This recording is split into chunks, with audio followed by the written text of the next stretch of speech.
તો મિત્રો આજે છે મામાનો જન્મદિવસ, તો બધા કોમેન્ટ કરી દેજો હેપી બર્થડે ની.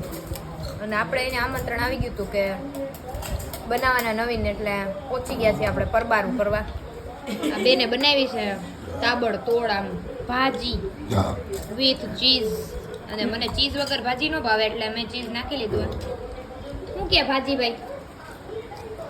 બહુ મસ્ત બની. તને કે હે મારે તો મેં બનાવી એટલે મસ્ત જ બની ને. એવું જરૂરી થોડું હોય કે તમે બને મસ્ત બન્યું. લે એવા ખોટા વેમમાં ન રહેવું. હું કેવું મામા?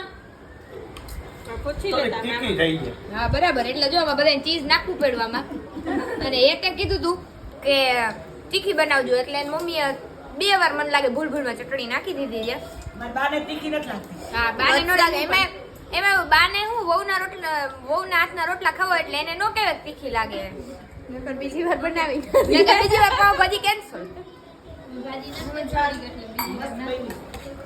ચીઝ વાળી હે ભાઈ, મજા આવી જાય. જો મમ્મી ભૂંગરા હોતી ઉલારે. લ્યો ભાજી લ્યો. તારે તને દઉં. હા તાણ કરો તમે તમારે બધાને. લે ભાઈ. ના ભાઈ નથી જોતી. છાસ દિયો તીખી લાગે એમ યાર. બોલી ન શકતો પણ એક પાવભાજી રિવ્યુ દઈ દે. પાવભાજી રિવ્યુ દઈ દે.